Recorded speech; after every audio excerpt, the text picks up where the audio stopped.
नमस्कार, आप देख रहे हैं न्यूज़ वन इंडिया। मैं हूं आपके साथ अनन्या बेदी और बड़ी खबर आपको दिखा रहे हैं। लखनऊ में योगी कैबिनेट की अहम बैठक, कुछ ही देर में यह बैठक शुरू होगी। तो लखनऊ में योगी कैबिनेट की अहम बैठक कुछ देर में होगी। लखनऊ में सर्वदलीय बैठक में लिए जाएंगे कई अहम फैसले। तो काफी अहम मानी जा रही है बैठक में लिए जाएंगे कई अहम फैसले। तो लखनऊ में योगी कैबिनेट की अहम बैठक कुछ देर में होगी। लखनऊ में सर्वदलीय बैठक में लिए जाएंगे कई अहम फैसले। तो लखनऊ में योगी कैबिनेट की अहम बैठक कुछ ही देर में होगी। लखनऊ में सर्वदलीय बैठक।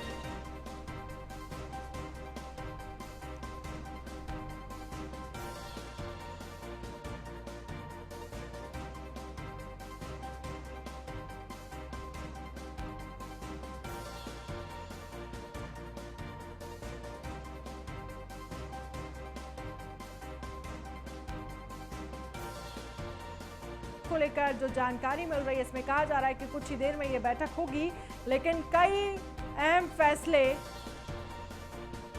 लिए जाएंगे। तो बैठक में लिए जाएंगे अहम फैसले। लखनऊ में योगी कैबिनेट की अहम बैठक कुछ ही देर में ये अहम बैठक होगी और कई अहम फैसले इस बैठक में लिए जाएंगे। तो बैठक में लिए जाएंगे कई अहम फैसले। योगी कैबिनेट की अहम बैठक, बड़ी खबर आपको दिखा रहे हैं, कुछ ही देर में होगी लखनऊ में अहम बैठक। तो बैठक में लिए जाएंगे कई अहम फैसले। तो लखनऊ में योगी कैबिनेट की अहम बैठक। एसके वाजपेयी हमारे साथ ज्यादा जानकारी के लिए लाइव जुड़ गए हैं। एसके वाजपेयी, क्या कुछ जानकारी मिल रही है? जिस तरह से खबर आ रही है सामने, कुछ ही देर में कैबिनेट की अहम बैठक शुरू होगी और इस बैठक को लेकर जो अपडेट आ रहा है, जिसमें कहा जा रहा है कि कई अहम फैसले इस बैठक में लिए जाएंगे, आपके पास क्या कुछ जानकारी है? बिल्कुल, ये जो कैबिनेट की बैठक है वो शुरू हो चुकी है। सीएम योगी आदित्यनाथ की अध्यक्षता में ये बैठक हो रही है। बैठक 5 कालिदास मार्ग मुख्यमंत्री आवास पर हो रही है, जिसमें सभी मंत्री जुड़े हुए हैं। जो मंत्री वर्चुअल उपलब्ध हैं वो वर्चुअल मुख्यमंत्री आवास पहुंच चुके हैं और उसकी ब्रीफिंग लोक भवन में होगी, जिसमें कहीं ना कहीं चीजों की जानकारी दी जाएगी कि उत्तर प्रदेश कैबिनेट में किन किन प्रस्ताव। यूपी कैबिनेट में आज कई हुआ प्रस्ताव है। उसके अलावा अगर हम बात करें तो जल निगम से जुड़ा हुआ बड़ा प्रस्ताव है। जिस तरीके से पाइप खरीद घोटाले को लेकर लगातार सवाल उठे थे, तो उत्तर प्रदेश सरकार कहीं ना कहीं इस पर कोई बड़ा निर्णय ले सकती है, जो कि आज प्रस्ताव यूपी कैबिनेट की बैठक में है। उसके अलावा नगर विकास विभाग से जुड़े हुए कई प्रस्ताव आज यूपी कैबिनेट की बैठक में है, जिसमें कई सड़कों का निर्माण, साथ ही साथ कई शहरों में उच्चीकरण को लेकर ये प्रस्ताव है, जो कि आज यूपी कैबिनेट की बैठक में है। तो निश्चित है कि ये महत्वपूर्ण बैठक है, जो कि 5 कालिदास मार्ग मुख्यमंत्री आवास पर शुरू हो चुकी है। जी बिल्कुल, लेकिन इन सब के बीच जिन अहम फैसलों को लेकर चर्चा की जा रही है, तो काफी अहम है कहीं ना कहीं ये बैठक। बहुत बहुत शुक्रिया इसके वाजपेयी, तमाम जानकारी के लिए। आप लगातार इस बैठक पर नजर बनाए रखिए, आगे भी हम आपसे अपडेट लेंगे। तो बैठक में लिए जाएंगे कई अहम फैसले। कुछ ही देर में ये बैठक शुरू होगी।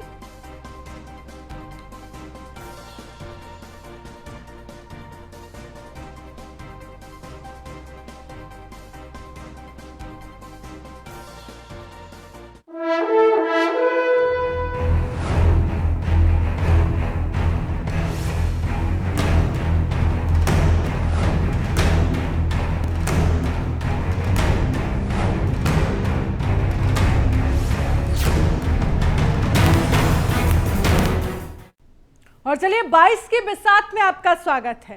यूपी में सियासी बयार पुरजोर बह रही है। माना कि अभी चुनाव में 6-7 महीने का वक्त बचा है, लेकिन सियासी दल यात्रा पॉलिटिक्स के जरिए लोगों को लुभाने के लिए कमर कस चुके हैं।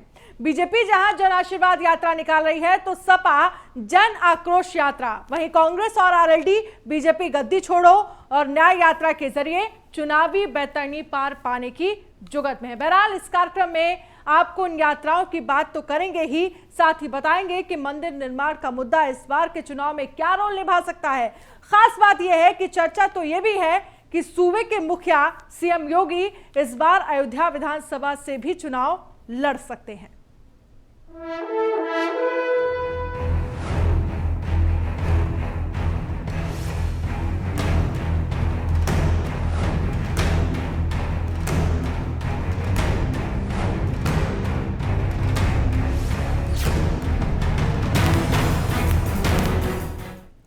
और वहीं यूपी विधानसभा चुनाव से पहले बीजेपी के नेताओं ने कार्यकर्ताओं का उत्साह बढ़ाने के लिए अभी से कमर कस ली है। इसकी शुरुआत आज से केंद्रीय मंत्रिपरिषद में शामिल नए मंत्रियों ने कर दी है। ये मंत्री करीब 27 जिलों का अलग अलग यात्रा करते हुए सरकार की उपलब्धियां लोगों के बीच साझा करेंगे। देखिए रिपोर्ट।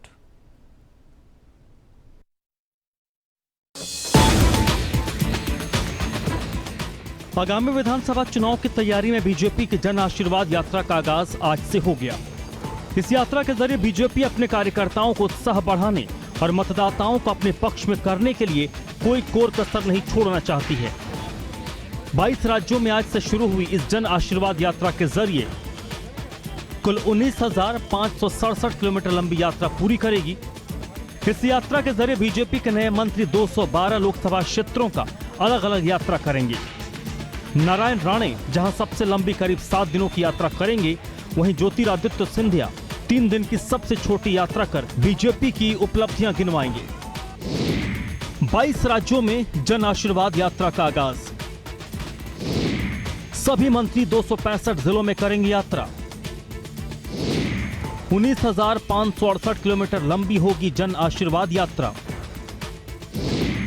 नारायण राणे सबसे लंबी 7 दिनों की यात्रा करेंगे। ज्योतिरादित्य सिंधिया 3 दिन की सबसे छोटी यात्रा करेंगे। बीजेपी के नए मंत्री 212 लोकसभा क्षेत्रों में जाएंगे।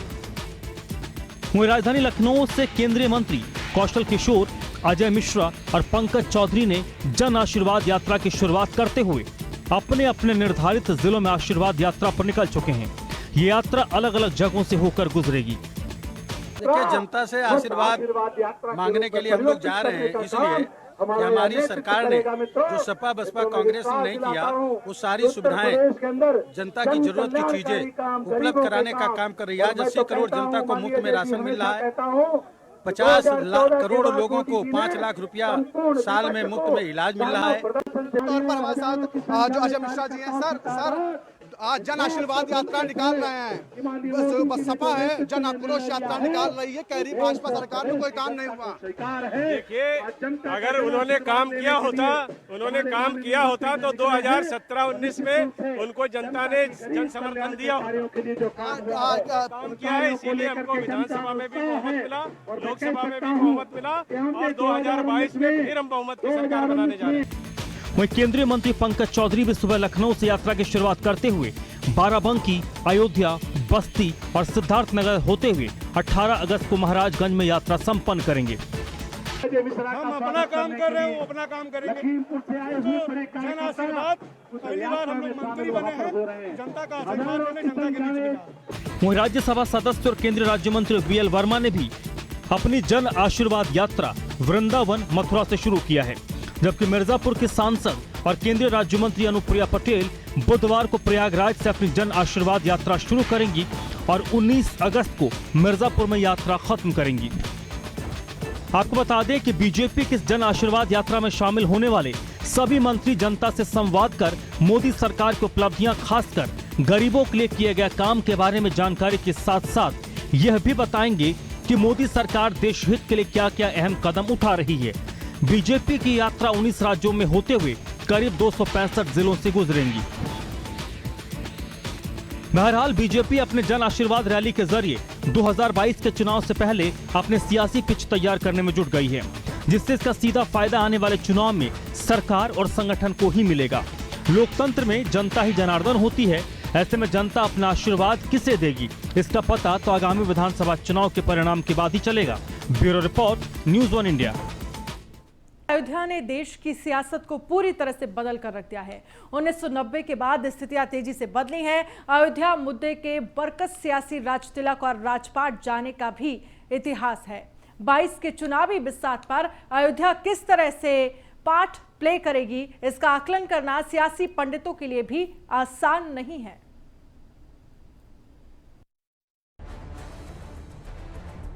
सरयू नदी के तट पर बसी अयोध्या नगरी, जिसका नाम लेते ही तमाम बातें जहन में आती हैं। अयोध्या आस्था, विश्वास और भव्यता के लिए हमेशा से ही जानी जाती रही है। अयोध्या को सतपुरियों में से एक माना जाता है। मान्यता है कि इस नगर को मनु ने बसाया था। और इसे अयोध्या का नाम दिया था, जिसका अर्थ है अयुद्ध, मतलब जिसे युद्ध के जरिए भी हासिल न किया जा सके। इसे कोसल जनपद भी कहा जाता था। पौराणिक मान्यताओं के मुताबिक अयोध्या में सूर्यवंशी राजाओं का राज हुआ करता था, जिसमें त्रेता युग में भगवान श्री राम ने अवतार लिया। बहरहाल अयोध्या करीब 500 सालों से राम मंदिर विवाद को लेकर कानूनी तौर पर सुर्खियों में रही, या यूं कह लें भारतीय राजनीति की दिशा के बदलाव में इसका खासा योगदान रहा है। 9 नवंबर 2019 को सुप्रीम कोर्ट की मंदिर के हक में फैसले के बाद अयोध्या वासियों के साथ तमाम हिंदुओं के लिए एक बेहद सुकून का वक्त आया है और 5 अगस्त 2020 को मंदिर के शिलान्यास के बाद अब भव्य राम मंदिर के निर्माण की शुरुआत भी हो गई। खास बात है कि अयोध्या को त्रेता वाली भव्यता देने के लिए सीएम योगी ने कमर कसी और 2017 में सरकार बनते ही त्रेता जैसी ही दिवाली का रूप दिया। यही नहीं, अयोध्या जो फैजाबाद जिले का एक तहसील था, अब जिले के तौर पर सीएम योगी ने नामकरण किया। बात लोकसभा क्षेत्र की करें तो अयोध्या फैजाबाद लोकसभा के अंतर्गत आता है। तो कुल मिलाकर अयोध्या 2022 के चुनाव में एक अहम सियासी टूल की तरह तमाम दल देख रहे हैं। बीजेपी जहां अयोध्या के विकास को लेकर नए तरीके से जुट गई है, श्री राम एयरपोर्ट बनाया जा रहा है, वहीं विकास के लिए कई योजनाओं पर मुहर लग चुकी है। बात बहुजन समाज पार्टी की करें तो बीएसपी ने प्रबुद्ध सम्मेलन की शुरुआत 23 जुलाई से अयोध्या से ही की और पार्टी दावा कर रही है कि उसकी सरकार बनी तो मंदिर निर्माण में तेजी लाई जाएगी। इतना ही नहीं, खुद बीएसपी राष्ट्रीय महासचिव सतीश चंद्र मिश्रा ने सरयू में डुबकी लगाई और हनुमानगढ़ी और रामलला के भी दर्शन किए। जाहिर है मुद्दों में भले ही मंदिर विवाद का मसला सुलझ गया हो, लेकिन मंदिर निर्माण का मामला भी किसी न किसी रूप में चुनाव में रहेगा। राम मंदिर निर्माण के अपने मिशन को बीजेपी जनता के बीच ले जाएगी, इसमें कोई दो राय नहीं। बात सियासत की करें तो अयोध्या मुद्दे ने कितनों को मुकुट पहनाया और सत्ता से भी हटाया। एक बार फिर 2022 के चुनाव में एक अहम रोल निभाएगा मंदिर निर्माण का मुद्दा। Raghavendra Shukla, news 1 India, Ayodhya. 22 के चुनाव में अयोध्या कहीं ना कहीं मतदान करते वक्त जनता के जहन में होगा, ऐसा सियासी दल सोच रहे हैं। ऐसे में सभी दल अपने अपनी तरह से अयोध्या में मंदिर निर्माण के मसले को उठाने में जुटे हैं। वही खबर है कि गोरक्षनाथ पीठाधीश्वर और सूबे के सीएम योगी अयोध्या से चुनाव लड़ सकते हैं। उनके अयोध्या से चुनाव लड़ने को लेकर क्या सोचती है पार्टी, क्या सोचते हैं और दल, आइए आपको ये भी दिखाते हैं। अयोध्या वाया लखनऊ का सिंहासन, क्या अयोध्या दिलाएगी फिर सत्ता? अयोध्या से चुनाव लड़ेंगे सीएम योगी, अयोध्या के विकास के सहारे मिलेगी गद्दी। चुनाव में अयोध्या कितना बड़ा रहेगा फैक्टर? 22 की चुनावी विसात पर किसकी शह होगी, किसकी मात, ये तो अभी कहना जल्दबाजी होगा। लेकिन अयोध्या मुद्दा भले ही अब न हो, लेकिन अयोध्या का विकास और मंदिर निर्माण में तेजी जैसे वादे जाहिर हैं सियासी गुणाभाग को प्रभावित करेंगे। वहीं सीएम योगी के अयोध्या में चुनावी संग्राम में उतरने की भी चर्चाएं हैं। अयोध्या से मौजूदा विधायक वेद प्रकाश गुप्ता ने सीएम योगी के लिए पहले ही सीट छोड़ने की बात की है। आइए जानते हैं आखिर अयोध्या से ही क्यों चुनाव लड़ सकते हैं सीएम योगी। सीएम योगी को अयोध्या की सीट ही क्यों पसंद? अयोध्या के विकास के लिए अहम पहल। गुरु महंत अवैधनाथ मंदिर निर्माण आंदोलन से जुड़े थे। सीएम योगी ने त्रेता वाली दिवाली का सपना पूरा किया। भगवान राम की 251 फीट की मूर्ति लगवाई। बहरहाल बीजेपी का मानना है कि अगर सीएम योगी अयोध्या से चुनाव लड़ते हैं तो जीत उनकी ही होगी। ऐसा देखा जा रहा है कि मुख्यमंत्री योगी आदित्यनाथ अयोध्या से विधानसभा चुनाव लड़ेंगे। ये पार्टी तय करेगी। 2022 का चुनाव भारतीय जनता पार्टी के पक्ष में इसलिए होगा क्योंकि भारतीय जनता पार्टी की केंद्र में और प्रदेश में सरकार होने के बाद भी भाजपा के कार्यकर्ता रातों दिन परिश्रम कर रहे हैं। भाजपा के नेता गांव-गांव जा रहे हैं, भाजपा के कार्यकर्ता बूथ-बूथ जा रहे हैं और समाजवादी पार्टी के राजकुमार केवल ट्विटर पर ट्वीट करते हैं और कांग्रेस की राजकुमारी प्रियंका वाड्रा भी केवल ट्विटर पर ट्वीट करती हैं। इसलिए 22 के चुनाव में भाजपा 2017 से भी ज्यादा सीट लेकर के जो है आएगी और 3/4 बहुमत की सरकार बनाएगी। वहीं विपक्ष योगी सरकार पर हमलावर और अयोध्या के विकास का मुद्दा उठा रहा है। देखिए, उत्तर प्रदेश के नए मुख्यमंत्री योगी आदित्यनाथ जी पूरे उत्तर प्रदेश से कहीं से भी लड़ सकते हैं चुनाव, उनका पूरा स्वागत है, उनका राज्य है, लोकतंत्र है। लेकिन एक बात ये समझ लीजिए कि पूरे उत्तर प्रदेश में जिस तरीके से वर्तमान की योगी सरकार ने नौजवानों से जिस तरह का वादा किया था, और ये लगातार वो दावे भी कर रहे हैं कि सबसे अधिक रोजगार उत्तर प्रदेश के अंदर दिया गया है। कल मैं लखनऊ में था, 56 दिन से लगातार वहाँ पर जो है BTC और DELED के प्रशिक्षु वहाँ पर धरना कर रहे हैं। इसके साथ साथ पूरे प्रदेश के अंदर जहाँ जहाँ पर नौजवान रोजगार की मांग कर रहा है उसको लाठियों से पीटा जा रहा है। तो उत्तर प्रदेश में योगी आदित्यनाथ जी जहाँ से भी चुनाव लड़ेंगे, वहाँ की आम आवाम, वहाँ का नौजवान, प्रताड़ित हो रही महिलाएं, पीड़ित हो रहा ब्राह्मण और वो तमाम सारा वर्ग जो इस सरकार के अंदर खुद को असुरक्षित महसूस कर रहा है, जिसके साथ इन्होंने धोखा करने का काम किया है, आने वाले विधानसभा के चुनाव में वो क्षेत्र की जनता इनको पूरे माकूल जवाब देने का काम करेगी। सपा का मानना है कि अखिलेश सरकार में जितना काम हुआ उतना योगी सरकार में नहीं। योगी सरकार ने अयोध्या में जो कुछ भी काम किया है वो केवल राम की पैड़ी के सौंदर्यीकरण का है। सपा का मानना है कि ऐसे में बीजेपी का जीतना आसान नहीं होगा।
बुलेटिन में फिलहाल इतना ही। आप बने रहिए न्यूज़ 1 इंडिया के साथ। नमस्कार।